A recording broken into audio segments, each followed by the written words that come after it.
My name is Casey McCoy. I'm a builder from Chicago, Illinois suburbs, and this is Eichenwalde from Overwatch, the first-person shooter by Blizzard.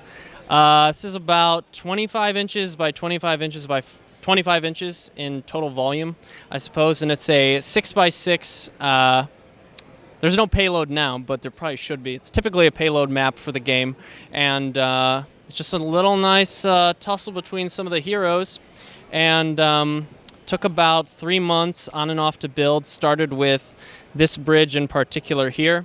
It's kind of modular. It comes apart in sections. You can see some of the seams like here, over here. Some of the bricks come apart and helps transport it a bit easier. I would say it's probably about 90% game accurate. Definitely everything in the front is the most accurate.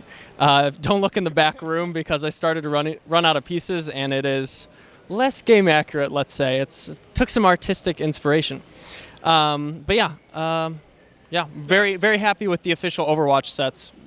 Very inspired by the whole line, so I just decided to go for it.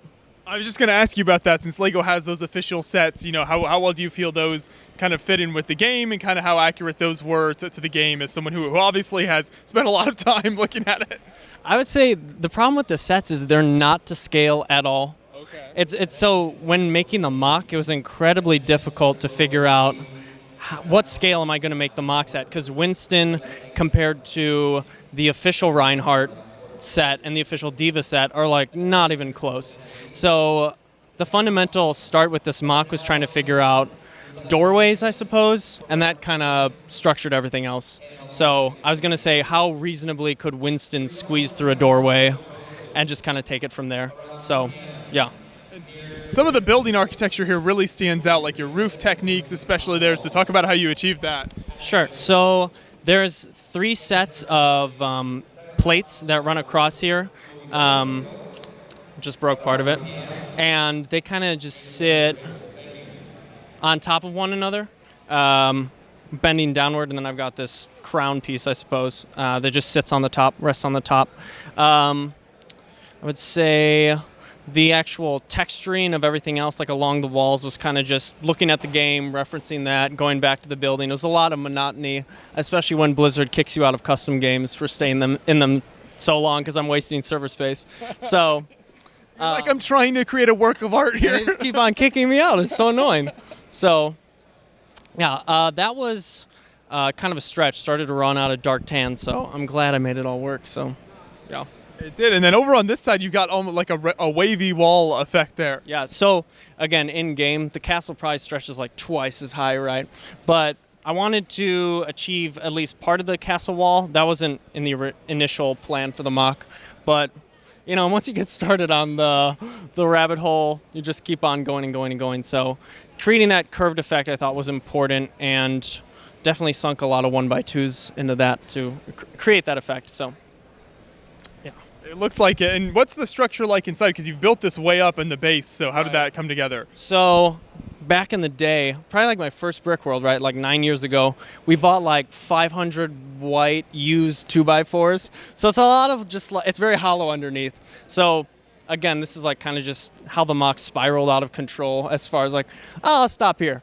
Oh, well, I got to have the castle. I was like, oh, I'll stop here. Well, people will look at the back, and I don't want them to see all the ugly, white, used, yellowed out white. So then, you know, it's like a lot of pillars underneath, and then just how can I cheat and let people not see that? So, yeah. And then as far as the characters we have in the build, talk about some of those and how those came together. Right. So I tried to stick with as many official licensed characters as possible from the sets.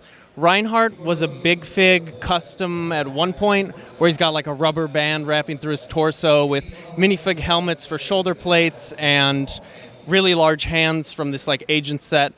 It was so flimsy though, like everything I built. It never lasted.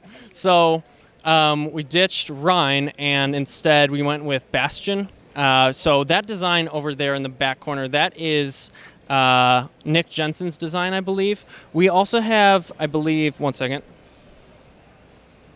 this design that we pulled from, I believe, a YouTuber named Hachiroku, who designed this along with a Zenyatta and an Orisa. And that's what we've kind of stuck in to keep it 6v6 like the game. This design here is Hammond, or Wrecking Ball, who's my favorite character, that Simon Liu designed, which I love so much. I need to get like an LDD or stud.io file of this design because it's so good. But for the weapons, similar in line, like we tried to keep the Overwatch weapons from their sets as much as possible. But the problem is they're so bulky and out of scale that I thought it wasn't close at all. So Tracer, for example, her pulsar pistols or whatever, those are like Halo grunt, like laser weapons, but they're close enough and much smaller compared to what LEGO supplies. Diva has still got her regular baby gun, but Widow, for example, has got like another laser rifle from Halo for her sniper rifle, just because it's so big. Farah's, is it like a rocket launcher? I don't play Overwatch. I'm building all the time. She stayed pretty much the same. Interesting thing about Mercy, though, I thought the print was so bad that LEGO provided, because they printed like flesh tone on a black minifig head that it looked so bad. So I was like, I just got to search through my flesh head drawer and find something better than that. So I like how Mercy turned out a lot compared to what LEGO made. But back to the weapons. For example, like Reaper, instead he's got some brick arms shotguns instead. And we have a few characters in the back, Hanzo and Genji, but they're still the minifig LEGO official weapons. So yeah. I think it came together nicely, and you've got the great architecture as well as all the action with the characters going on there. So it's an excellent build. Thank you so much for taking us through it. Appreciate it. Thank you.